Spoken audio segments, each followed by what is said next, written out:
Let me go ahead and share this out a little bit.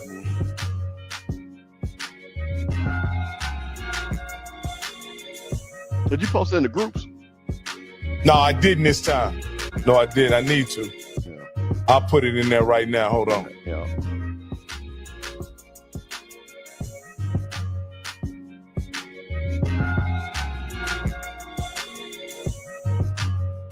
There you go.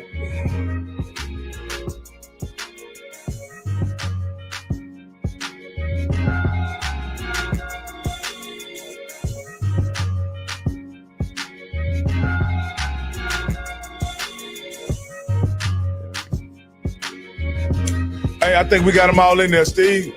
Just put them in there. All right. I'd like to welcome everybody to the HBCU Coaches Corner. My name is Rocky. I'm your co-host, along with the Bishop, the Rattler, Yes, the sir. Mr. I Weave himself, Stephen Campbell. And Yes, for those sir. of you guys out there who may need some luxurious, yacky, wavy weave, Steve, where can they go? Hey, man, iweavehair.com, man. Listen, we got the men's unit, too. So for all you church bishops out there, we got y'all straight, too. Hey, Coach, so y'all done dabble into men units? Oh, man, this is what we got to, man. We got to blow that thing up, man. About to blow that thing up. So that's iweave.com, man. So iweavehair. iweavehair.com. iweavehair.com for all you ladies who want a luxurious wavy hair, and men too. You know. All right, man. Hey, we flying solo right now. Coach Cole is on his way, but he has not arrived just yet. So I'll be calling defense as usual. We've got Stephen Campbell. We'll be calling offense. And then if we need to go it on fourth down, we'll flip a coin and see who makes that decision. I got heads, he got tails. And so that's how we'll do it moving forward. But Steve, before we get started, how you doing? Man, listen. And I just seen, man, listen here, man. My homeboy, Emmett Jones, listen. How good does FAMU basketball have it? Listen, we beat Prairie View. We beat Texas Southern. The Texas Southern. Basketball power. Come on, Coach Carroll. We see you, man. We So see y'all swept that trip to Texas? Man, I can't remember, honestly, when the last time FAMU basketball ever swept any state. Okay? I'm going to go back and check that. But, like, man, I'm going to tell you something, man. Listen, and shout out to my AD. Listen, man. People know the AD. Suggs, number 19. She a home run hitter. AD Suggs said, listen, I ain't got time to be waiting on these board of trustees until June. Let's get that man a contract tomorrow. Let's give him a contract tomorrow, Rocky. So, Rocky, matter of fact, what I'm going to need you to do. So, tomorrow, you're going to be able to see FAMU Board of Trustees, my AD, submitting that contract, putting $100,000 worth of bonuses up in there for Coach Query. Rocky going to set up because Scott is going to be on the road. So, Scott, Rocky, I'm going to need you to set that up and put that on there. But, hey, man, we trying to do big things, man. Oh, hey, Green, did you not hear what I just said? We putting $100,000 worth of bonuses in this man's contract. So, I think, I think there's a thank you in order to somebody else. Oh, no, listen, here's the thing. And I want to say this. OBG, a broke clock can be right twice a day. So she made the right hire. Nobody can argue that. But see, the thing, and I hate that Coach had to get caught up in the collateral damage because this had nothing to do with Coach about his contract situation. Totally nothing to do with it. This was a dysfunction between the board and our previous athletic director. So now she's got her great job. She on Instagram living her best life. We got a new AD who understood the mission. Is going to be presenting that man with a contract, adding some more money to the contract, and paying him correctly. Hey, Coach, I follow Tiffany Dawn Sykes on Instagram and on Twitter. And I must say, she's had a hell of a run this past, ever since she left FAMU. I don't care if it's the Big Ten championship, whether it's the NCAA championship, now the Super Bowl. Hell, Coach, she ain't missed it. All the several Eagle playoff games. Coach, she ain't missed nothing, Coach. Bro, she outside, bro. She outside. Now, one thing about OBG gonna be outside now. She ain't missed that. Matter of fact, she went to not only did she go to Sean Gibbs hiring press conference, she made it even to Mike Vick's hiring press conference. So it looks like to me that Tiffany Dawn Sykes is not only working for Maryland, but she's working the whole East Coast, man. She's working the whole East Coast. And so she's doing a fantastic job. I seen a post not too many days ago where she put out her resume. Very impressive resume, I must say. And you know, though I think her tenure was short at FAMU, I think she's going places, to be perfectly honest with you. I think FAMU will be a bright spot on her resume as she ascends to greatness. Well, listen, hey man, listen. I've always said this. I got no problem with OBG. I'm happy for her. She's a young lady, a little bit older than my kids. I want everybody to be successful, man. But like I said, we all in certain things in life, it's all about fit. So she's moved on, and I'm sure she's looking for other avenues to grow her career, like anybody her age. So, man, I wish her well at Maryland. You know what I mean?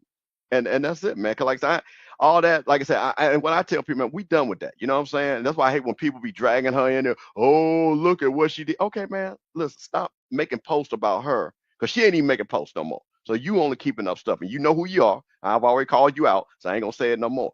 So let that woman be. Let that woman live her life, and family living their life. And the only reason why I brought her up, Steve. Oh no, it's no problem. No, that's not directed at you.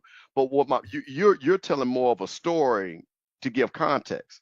My point of it is there are people that just like drama. You know what I'm saying? No, I didn't mean it for saluting her. It's more of saluting drama. Let me keep creating chaos and drama instead of writing articles about what's going on Project 2025 at HBCUs. How about that? Absolutely. You know, like I said, I only brought her up, and I tried to be positive in the way that she, her contribution, because a lot, I think, and this is just my assessment of it from a long way away here in Texas, is that she was, she had a difficult time at FAMU for whatever reason. And a lot of people will, from their vantage point, saw her tenure as not so positive. However, if you evaluate what happened while she was at FAMU, I think she had a really good run, in my opinion, as an AD. Whether she should get the credit or not, that's for other people to debate. But she had one hell of a run when you talk about what FAMU was able to accomplish and what the people who she's hired was able to do even after she's gone. And so that's why I brought her up, just to try to put a positive light on some things that was done seemingly the right way while she was there. Yeah. Let me tell you, so DBOL was at 2010, say, well, you have a problem with people keep on drama. Hey, man, listen. It's one thing about, you can have one episode of drama, but we don't need no whole series of drama. You know what I mean? We don't need the whole series. You get your one episode in and then you keep it moving. That's my thing. So no, I mean, you know, life is life, man. Human is human. But once again, I'm not gonna sit up here and just be bashing on that woman, because, like I say, she doing her thing. She doing her thing. So shout out. But you know what I do like though? Let me listen. What I do like, because I'm from the state of Mississippi, I see these Delta Devils rolling up in here. See, listen, this is gonna be their show tonight. See, so Rock, I'm just letting you know, because I'm with Coach. I'm gonna repeat these rules. This is about Coach Buckley. We are not talking about prime. I'm gonna give you 2 prime questions. That's all I'm getting. I'm gonna give you 2 prime questions. Now you can ask one about him following. Hey, did you lose sound some kind of way? I can't hear you. Now I can hear you. Okay, yeah. Hold on one second. Hey, man. Did you get enough minutes on that new mic? No, hey, man, listen. All I'm saying is, let me get back. I'm sorry, y'all. Hold on. I'm gonna mute myself. I got to take this.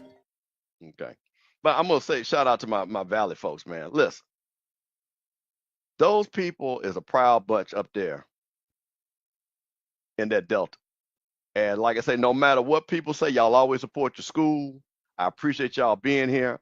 I'm gonna support whatever Coach Buckley does, because, like I say, hey man, I remember the heydays of Mississippi Valley. I like when Gunslinger Jerry. Y'all see my background. Y'all see I'm representing back here in the background. Y'all see it right here. That's what I'm saying. I'm trying to bring that mojo right here.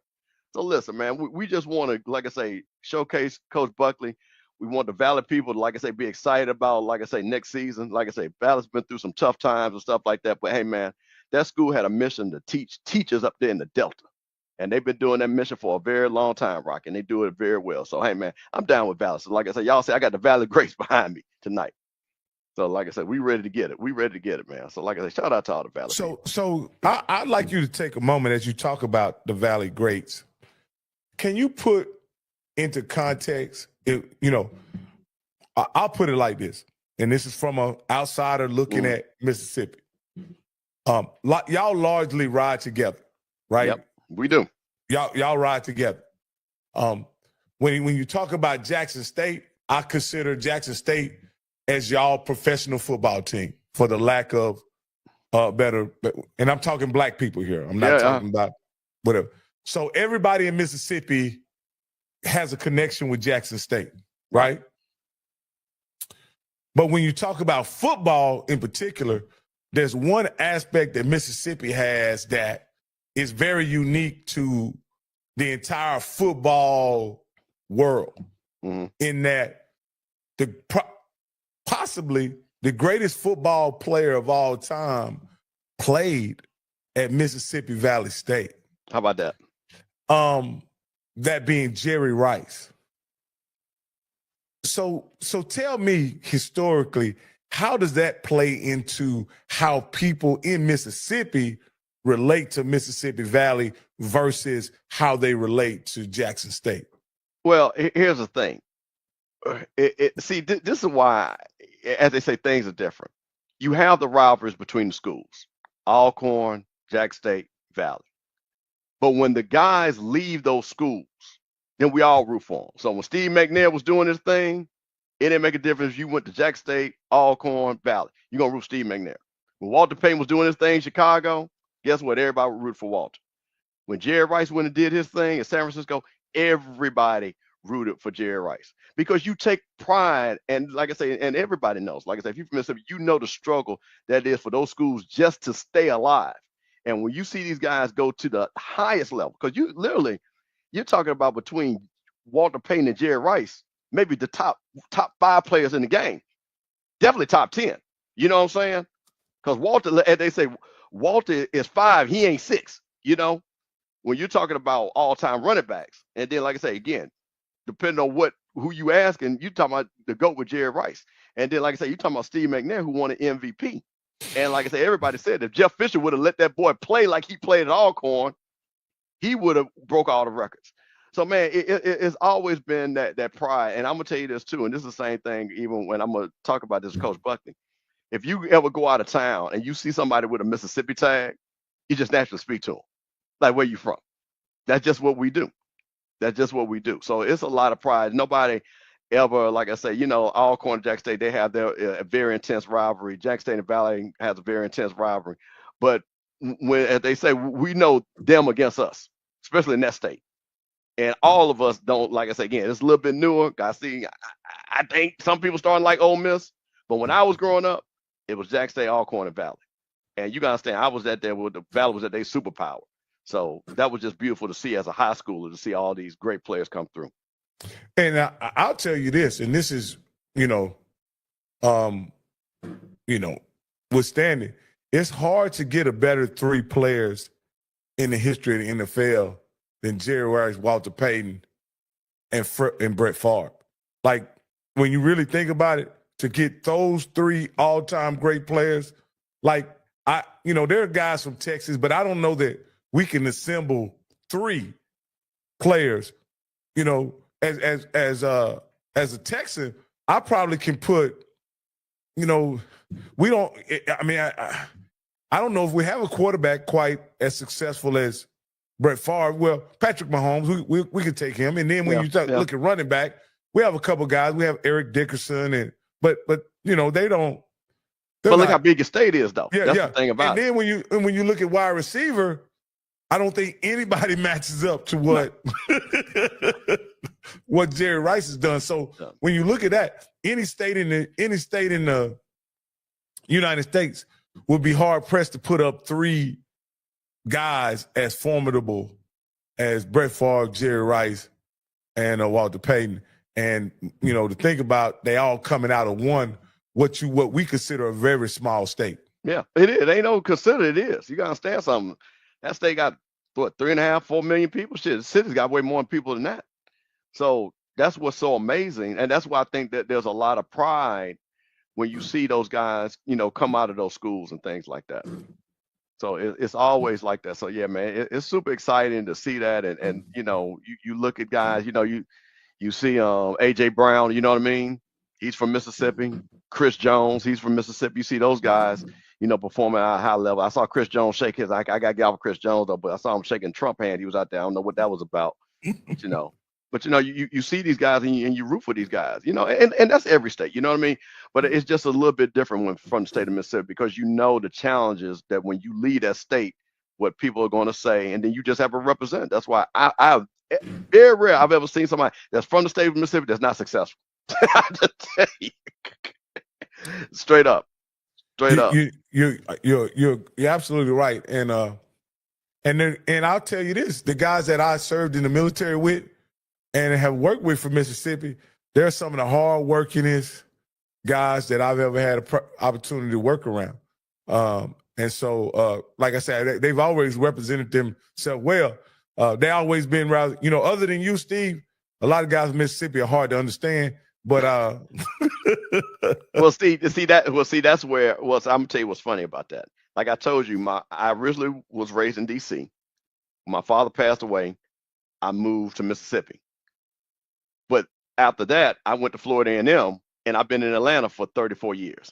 So the majority of my total life, of my 50, soon to be 55 on February 18th, majority has been outside of the state of Mississippi. But I always love and respect it because, again, that is my foundation. My mother's a Mississippian. And like I say, everybody knows, like I say, Jackson State, like I say, that's my school. You know what I mean? That's what I grew up with. That's my school. So I'm always going to support it. So, okay. Any criticism of Mississippi, I'm being ignorant. Okay, guys, if you didn't know, and Steve, you've been around the world, so you know this. Guys from Mississippi have an accent, for lack of a better word, that not everybody clearly understands. Anybody who's dealt with anybody from Mississippi can attest to that. That not all of y'all, but some of you guys have an accent. The same way, you know, I guess people would say people from New Orleans have an accent, or any other state. Even I'm from Texas, bro. And so we got a country accent. So don't take offense to that, Israel. Hey, and Israel just got another degree or man, degree. Listen, hey man, congratulations, Israel. Dr. Carey, bro. Listen, you know, that brother, doctor, hey man, listen. Excuse me, I'm gonna keep it real. Carey. You know, me and Israel have our disagreements sometimes, but one thing, like brother from Jackson, and see, I go back what I'm saying. Hey man, listen, you get it from the mud there, bro. That bro start from the bottom. Look at it. Now he here, got a whole doctor. So, you know what I mean? So I'm gonna shout him out no matter what. You know, sometimes, you know, but like I say, he's still from Jackson, and that's why I roll, man. I don't care. I ain't gonna be playing them games. You know what I mean? Because like I say, I'm like Kendrick. They not like us. So that brother got him a whole degree. So congrats to that. You know what I mean? And I know he's gonna be setting the path for the other brothers to follow behind him. No doubt about it. No doubt about it. So yeah, man. Okay. I didn't say that to try to offend anybody. They about to get on your ass, boy. Hey, that's one thing about, one thing I do know about people from Mississippi, I don't know if they really know how to fight, but they sure act like they want to fight. Well, you listen, know what I mean? now listen. Well, see, here, let me tell you the funniest thing. Now, this is everybody in Mississippi understand it. So, you know, you move, we go to different cities, right? So now everybody now I see carrying a gun, or as we say, carry a pistol. You know what I'm saying? And I think it's funny because I grew up with everybody carrying a pistol. That wasn't nothing new. So see, if you were from Mississippi, you knew not to start no shit because he had something in the trunk. You knew if that joker walked out of there, you knew to leave. See, that wasn't new to us. That wasn't new to us. So everybody grew up with a pistol in Jackson. So, hey, man. Hey, and Mississippi got some of the funniest named towns. And this is not my bagging on Mississippi. Just since we waiting on Coach Buckley, I just thought I'd share some things. Like, I met guys in Mississippi from Picayune. I have no idea where it is. That's down on the coast. That's down there right there where T. Buck is at. And then Coach Buckley is from Pascagoula. Pascagoula. Well, you And know, that's all what of those names are Mississippi Native American. Let's call it right. Native American names. That's what most of those Native American, some of those because of French or Spanish. But majority of those either Native American or Spanish names. So that's where those come from. and my grandmother, Sally Travis, who was born in 1900, was from Poplarville, Mississippi. That's right. I know where that's at too. Yeah, yeah, Poplarville, Mississippi. So I got a connection to Mississippi. You know, my grandma. So and we went to a family reunion in Poplarville, Mississippi, and that's the first time I felt a helicopter land on my arm and bite me. You know what I mean? See, now, hey man, listen, that's one thing about. But see, I'm gonna tell you this. I thought that was true until I got to Florida. Oh, okay, yeah. Cause, bruh, listen, I had never seen a flying roach. Well, I'm talking about before you stepped on it, motherfucker. Like, excuse me, I know you ain't about to step on me. Let me fly on over here. So Florida, man, listen, hey, Mississippi mosquitoes, Florida with them roaches, a whole nother level, bro. Cause them jokers fly. They don't run, they fly. So it ain't no doubt about it. But Rock, listen, I want to ask you a question. Okay. Let me see. I sent you guys something. Let me see if I can share this. Wait a minute. Because I want us to talk about this when Coach gets on here. Let me see here. See if I do the screen share. Share screen.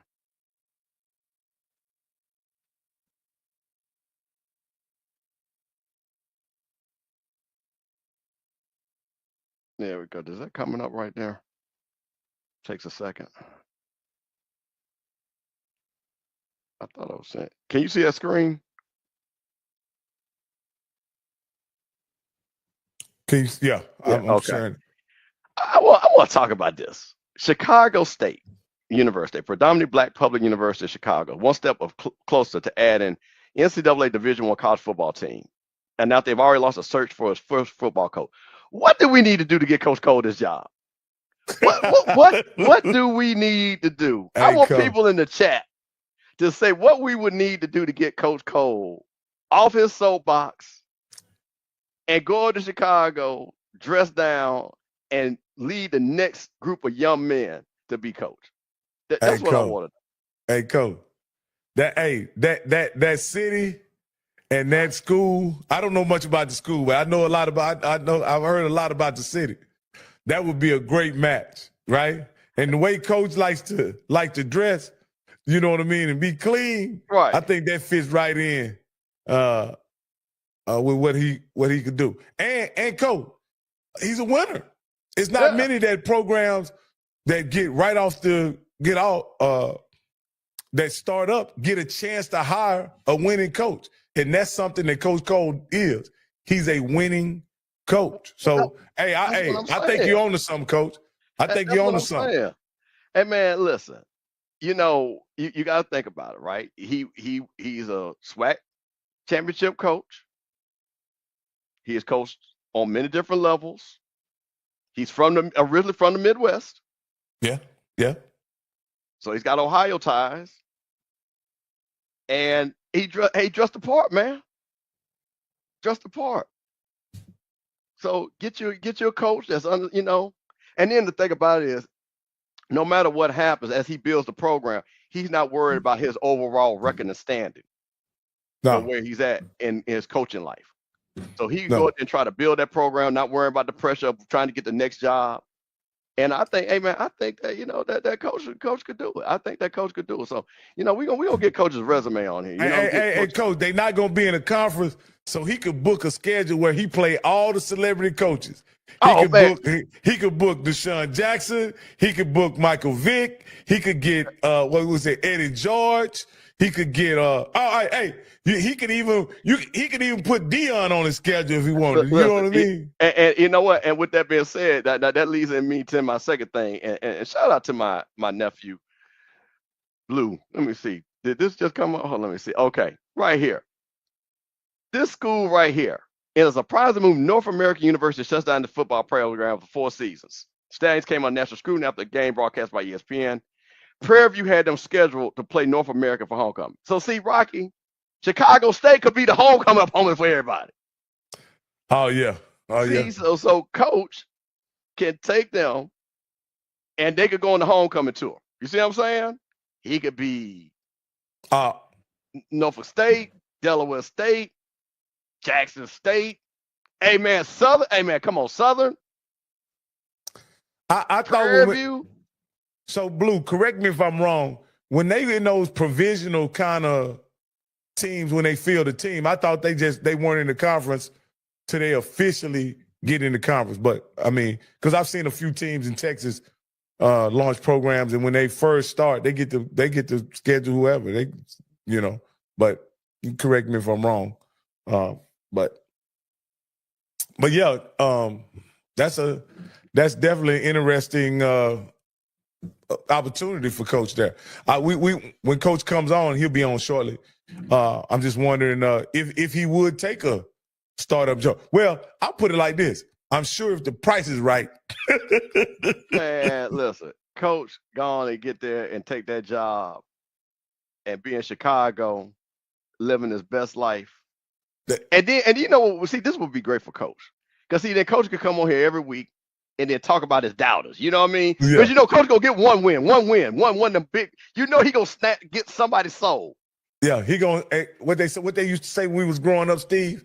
He gonna snatch the victory out of the jaws of defeat. Oh, he gonna do it. He gonna get one. He gonna get one. Hey, Coach, I just want to let you know your guest is here, Steve. All right.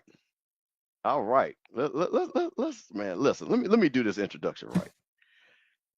This brother, a fellow Mississippian from Pascagoula, Mississippi, 1991 Jim Thorpe Award winner, unanimous first team All-American, Super Bowl champion, and class of 19 College Hall of Famer, Terrell Buckley, the now new coach of Mississippi Valley State University.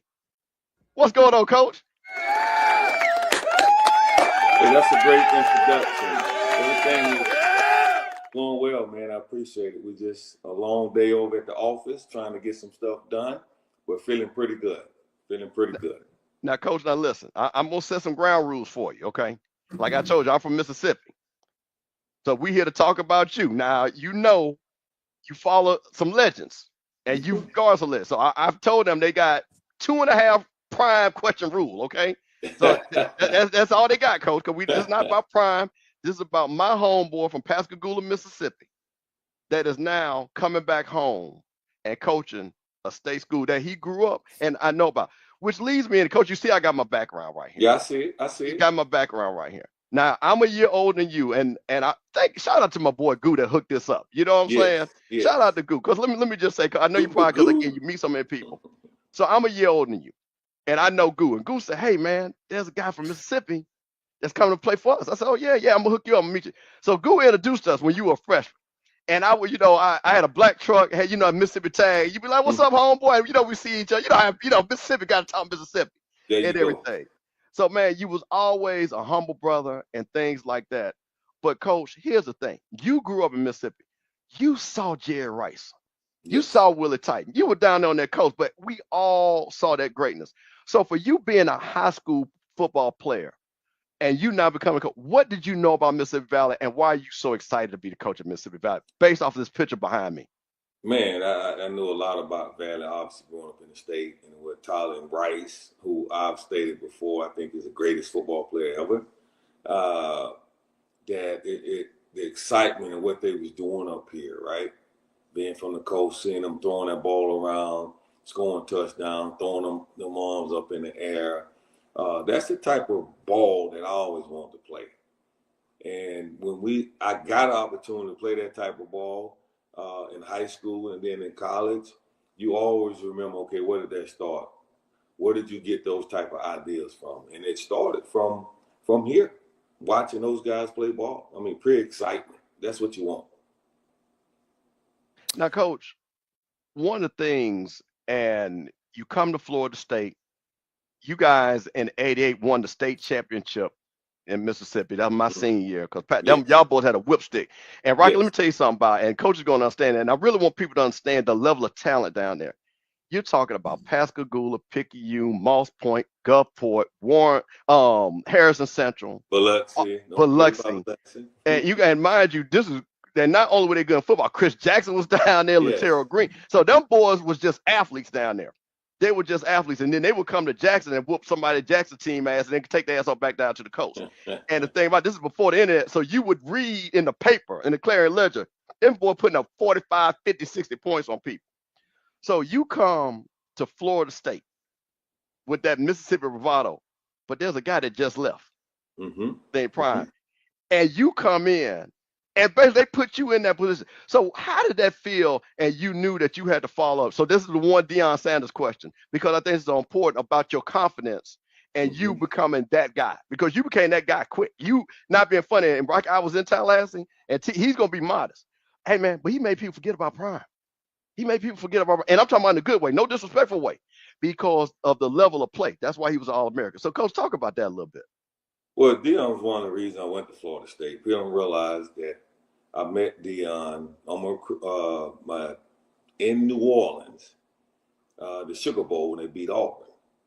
And again, one of the nicest people that under those circumstances I felt like you would meet. I mean, it was a nice conversation. He was very cordial, and you already know about him, already respect him and like him. So that just even took it to another level. And to get to college and to follow that, we had the same coach was there. And how he talked about Deion and what made him great. It was like, okay, if it was good for him, I know it's good for me, which is the basic things of what a great football player is supposed to do, right? Hustle, make plays, play with confidence, but more importantly, that what allows you to do that is the preparation. And the stories that Coach Andrews tell about Deion was like, yes, he is the real deal. And that's who you want to follow in the footsteps. It's always tough. I always tell people, it's always tough to be the first one. And that's why I tip my hat off to D, because he was the first one and he took it to another level. And I always appreciate that and admire that about him. Hey, my name is Rocky, Coach. I'm a big fan. I watch your career. And Coach, I'm gonna just ask you this here, Coach, because I gotta put because people don't understand this, Coach. Deion was All-American. You became All-American. Deion won the Thorpe. You won the Thorpe. Deion was a first-round pick, 5th overall. Guess who also was a first-round pick and 5th overall? Terrell Buckley. Deion wins the Super Bowl. You win a Super Bowl in your career, Coach Buckley. When are you going to stop following this man, Coach? Hey, you following greatness, though. I'll tell you guys this, man. When you are considered the best of all time, I always tell D, it's room for two of us, right? Both of us can fit there. Deion, what Deion did, too, was pretty special, was playing offense, putting up numbers on the offense side of the ball, scoring a whole bunch of touchdowns, right? That's some stuff I wish I could have did. I played a little offense, but Deion took it to the next level. And I always say, when you are the first and you do it the way he did it, hats off to him. And always remember, there's room for two. He can run out there first. I can run out behind him. I don't mind that, right? It doesn't just have to be one guy. And I think it's a very good thing that Deion and I have a relationship. We talk, we text, we do that, compliment each other. And I think that's a very beautiful thing, because I obviously honor and respect what he's done. And I think he feels the same way about me. Now, let me ask you this. Did you have a long coaching career as an assistant? So you actually beat Deion in the coaching, I guess. Yeah. He followed you in that regard, if you want to be certainly honest. And And but ultimately, he was given an opportunity to be a head coach at Jackson State. Let me ask you this here, Coach. With your career in coaching, you've coached at all different levels, at different Division I schools. I'm gonna ask you this question that I've asked several coaches. Do you, Terrell Buckley, get this opportunity if Deion isn't successful as he is at Jackson State? That's a great question. I hadn't gotten this opportunity before. So again, when you're a leader and you lead the way, I've been pushing for years to be in this position, and it hadn't happened. So my old brother came in and took care of business, and he, I think, opened the doors for a lot of folks. So again, tipping my hat to the great prime time. You know, I'm always appreciative, and I think he did open the door for myself to be in this position. Now I'll add this here, Coach. Now, he took over Jackson State, and some may say that was the best job you could take over in the SWAC at the time. Coach Buckley, you're taking over Mississippi Valley. What can you tell us about the job? And well, not like Jackson State, right? But like I tell people, man, when you built for something, like I said, I'm Mississippi made, I'm built for wherever it is, right? I've been to Akron, kind of the same situation, hadn't won a lot of games with Terry Bowden and the crew. And we had a bunch of guys on that staff that knew how to win, knew how to get it done. And that's how my staff is going to look. We are built for this. We're winners. I'm down here. One of the guys I'm trying to wrangle up that I've had up is Mario Edwards, another Mississippi NFL guy. So you put guys that know how to get it done because they've been there for a bunch of years, most of their career, winners. And then you don't have a choice. With the staff, the elite staff I'm putting together, that's how you build a team, right? The infrastructure has to be right. You get it right with the coaches and everything it needs that says first class. This is our standard. Everybody's going the same way with the same mindset. There is no other way, right? No choice but to have success. That is my mindset. That's going to be the mindset of our coaches, and that's going to be the mindset of the players. Coach, I wanted to ask you this. You are not 6'5". No. But you guarded Jerry Rice, Chris Carter, Michael Irvin in playoff games. Mm-hmm. How does that mentality that you've always had, because as people say, that people that know you, because I know a lot of people that know you, T-Buck had that chip on his shoulder. How are you, because you come into a school that people consider underdog, that people say, hey, don't have the resources as a FAMU or a Jackson State or a Southern or a Grambling. How's that T-Buck persona? You're going to use that to inspire players to say, hey, listen, look at me. Look at where I started from, right there on the Mississippi Gulf Coast, and now I'm the head coach. Tell people, because, Coach, we got a lot of people. We got a lot of valid people that's watching. I really appreciate that. But we also, Coach, we've got a new generation, that Gen Z and millennial, that might not have known, like I know, that saw the heart, the toughness, the All-American player, and now watching your coaching career. So tell people about who you are and your coaching style and what you're going to do with those young men at Valley. Well, usually I tell people like that, just Google me, and that'll tell you what you need to know. But no, I'm not the biggest guy in all those things, right? You go out and all these Hall of Famers, even though I have Hall of Fame numbers, right? So to me, we were just having a good competitive situation. And my history, my background, I look back on it, all I can describe myself as competing. Love to compete. Love to win. And the preparation allows that. So when you're talking about how you're going to get to what we need to get to, we don't have the funds yet. But I know what you guys support is going to be here, right? It's coming. Like you talking about prime, but it's coming. That financial support and all the stuff we need is coming. That's the infrastructure I'm talking about. And that will allow us to take care of business. Like I said earlier, the coaching staff, the mindset, the attitude has to change, right? And how do you change that? I feel like I'm the change agent. Instead of talking about it, I am about it, right? How I operate. I challenge the players. I'm challenging administration, everybody, in saying this is the standard. We haven't been good for 20 years.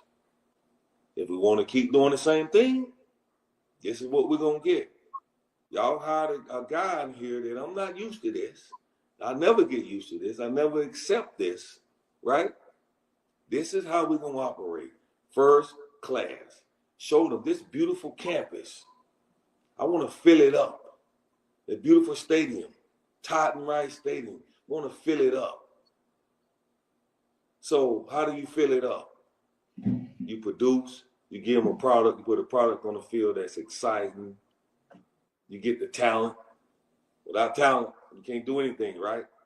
So that's where all the support come in. That's where the change, the evaluation of talent.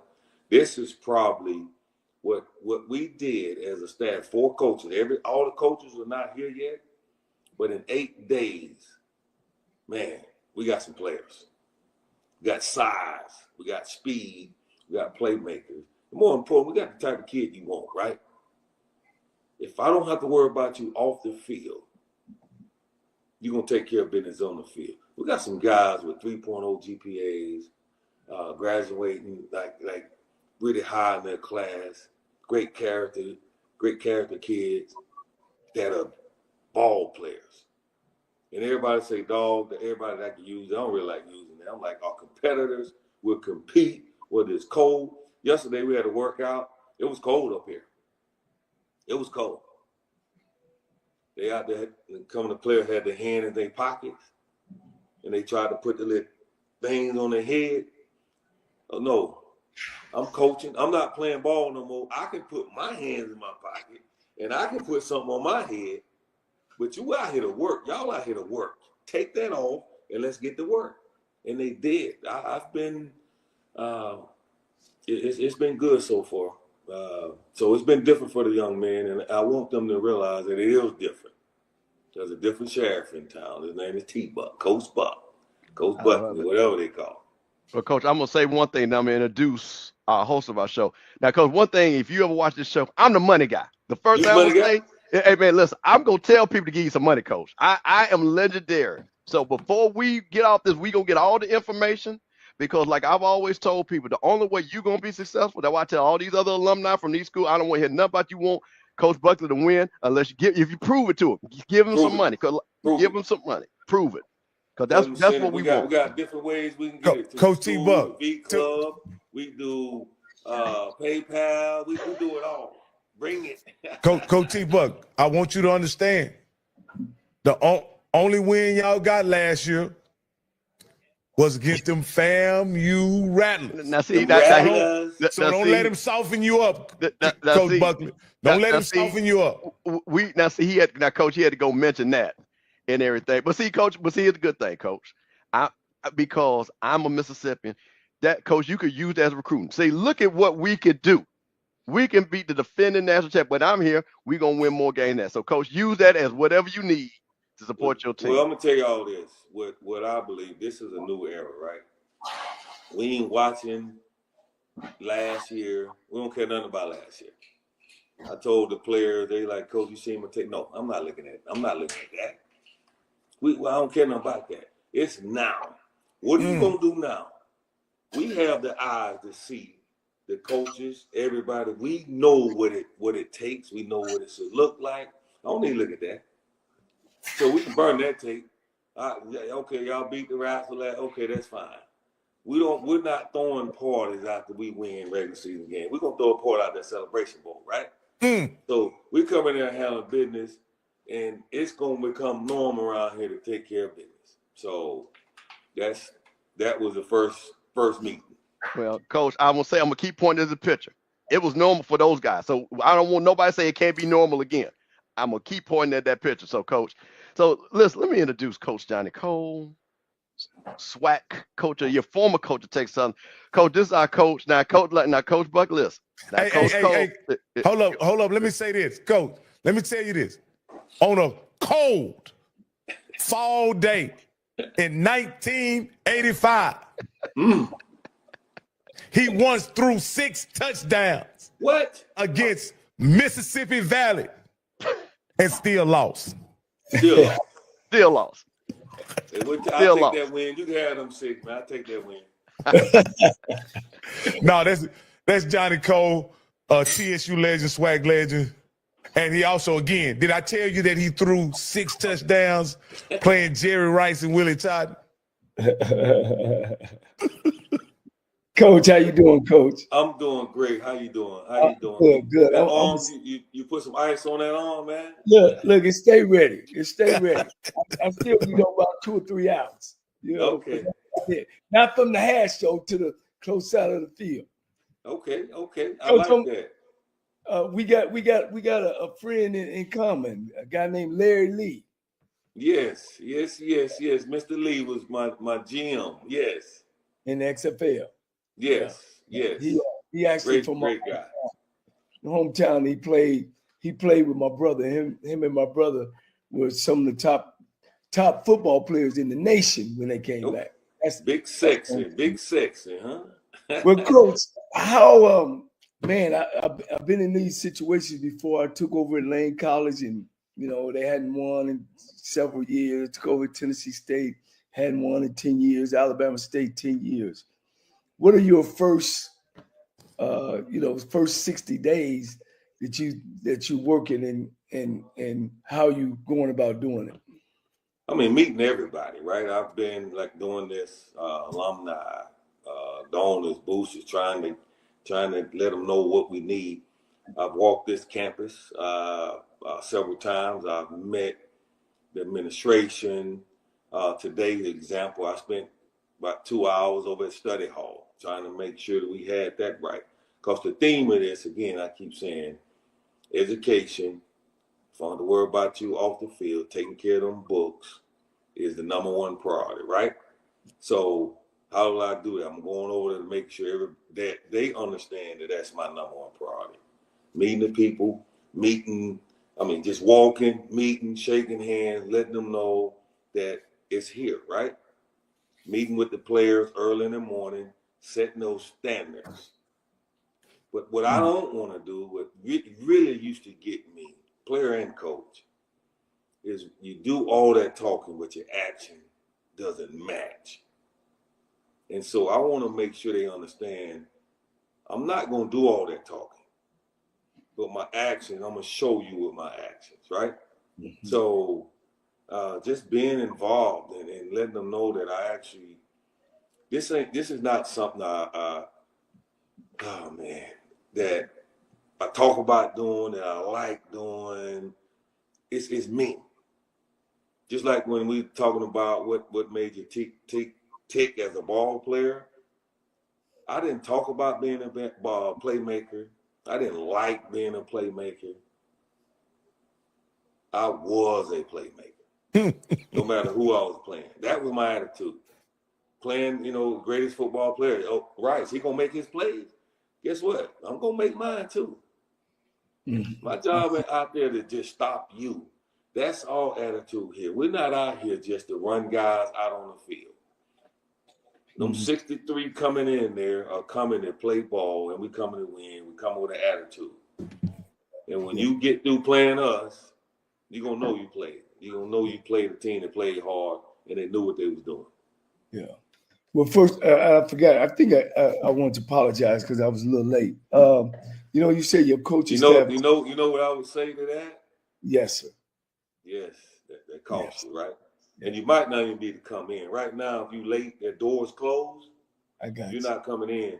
And guess what the coach got to do? He got to go out there with him. Okay. You said your coaches are coming in. Have they gave you the resources in that area, or how many coaches did you keep? Did you bring in new coaches, or you kept some on the staff? Well, I kept one. A couple of them was left. We talked. But obviously, I've been doing this a long time. I know guys. You talk about the resources. I mean, y'all got the data. We are pretty much at the bottom of everything. So it's For some guys, it was a hard sell. The financial thing just wasn't there. You talk about them, you look at his staff. Well, I had a couple Hall of Famers that I could have brought, but they got a little more money than I got, right? So this is the beginning, but that's why you create a list. You know this, Coach. You got to be 5 deep at every position. And every coach I'm bringing in, Hall of Fame or not, FBI, mindset, work ethic, careability, right? It's going to be the same as mine. Do you care about what you're doing? Do you have a passion? I think love, everybody say love, they use them trigger words. To me, it's passion. That when I look out there on the field, that passion, you might not even feel like playing or coaching that day, right? But when you step between them lines, them competitive juices start going, that passion just overflows. I personally just went on the field when I played, right? I would go out there, calm, palm sweating a little bit, and I let that energy come out during the game.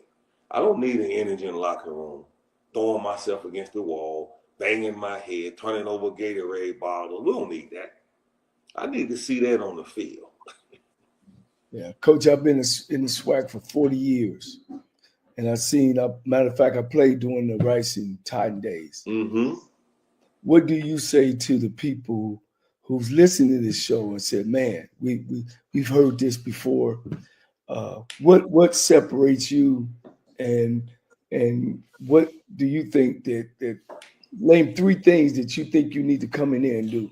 But what separates you from being also run? Another coach coming in saying, hey, I'm gonna get this going in the right direction. Because it's clear, right? I have three questions we're gonna ask, right? Answer: what are we doing? Why are we doing it? I should say how we're doing it and why we're doing it. And everything else falls up under that. And then the background. This is what the experience of coaching and playing for 4 of the greatest coaches ever, and maybe one of the best coaches ever, right? You taking Bobby Bowden, you taking Don Shula, you taking Mickey Andrews, and then finally Bill Belichick, right? And you adding all that stuff into who you are. And the players that I play golf with all the time, you taking Marcus Allen, Derek Brooks, the Lawrence Taylors, all these guys, and you adding that knowledge and wisdom to who you are. And it's different. There is, and y'all don't take this the wrong way. Are you saying Lawrence Taylor is going to be on your staff? No, I'm not saying I'm talking about the knowledge. I was going to say, Lawrence is, I know Lawrence pretty good. I know Lawrence. No, he's not going to be on the staff, but I tell you what, he's going to give you that information. But what I was saying, you take all that together, and you've never had a coach like me. Like Deion has his thing. They've never seen a coach like Deion. Just like they never seen a player like him, right? So I would not compare, because I don't think that the coaches before me or our coaches had the experience I've had with legendary coaches, winning. I was trying to do this other day, thinking about how many losing seasons I've had as a player and coach. And I've been doing this at this level since 17. And I was having trouble counting 3 or 4. From Pop Warner to even my one in my 2 years in the XFL. So winning, understanding, getting knowledge, dropping the ego, applying all the stuff I've learned from other Hall of Famers, players, coaches. I just think it's a different animal, and I don't take no for an answer. Yeah. Hey, Coach, I want to say this, Coach, because I think this is something. I think you're a great player, and I don't get a chance to interview great players very often, right? And there's always the stigma. I don't know if it's real or true that great players have challenges coaching, right? Is that a perception, or is that something that is real? You know, great players are people too. How many people you know that are money-eating quarterbacks that do all that talking that don't know nothing? You tell them to go up and draw a play and they can't, right? So some great players are no different. Some don't have the passion, but most, what separates the guys is the patience, man. Do you have patience to teach, to build? I have all the patience in the world. I know what it takes. I know what made me successful was fundamental football, understanding offense, defense. I played corner, but I studied quarterbacks. I studied wide receivers. I played the game from an offensive mindset.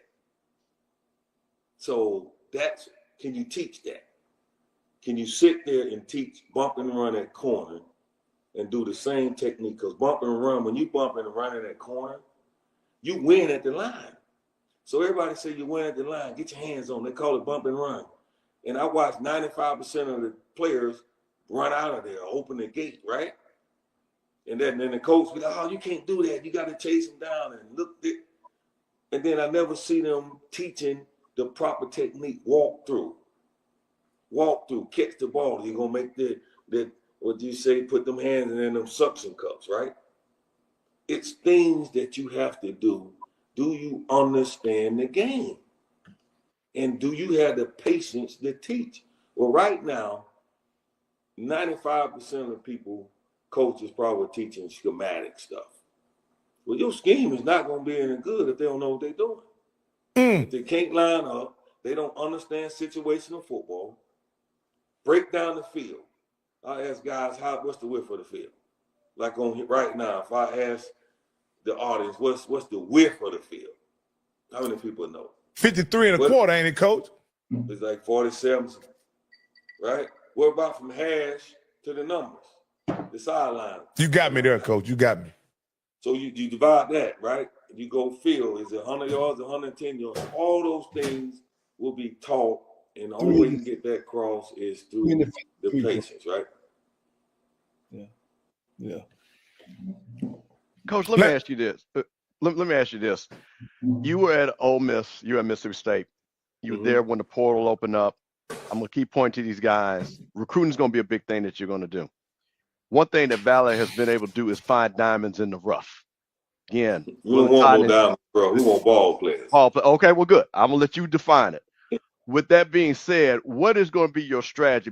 And the reason why I'm asking this is because of the portal, you're seeing a lot of high-level high school players that are not getting offered, that might have an opportunity that you might be able, to your point, if you. Hey, my name is Danny Wilson, and I won $500 on the lunch break with A.J. Jones.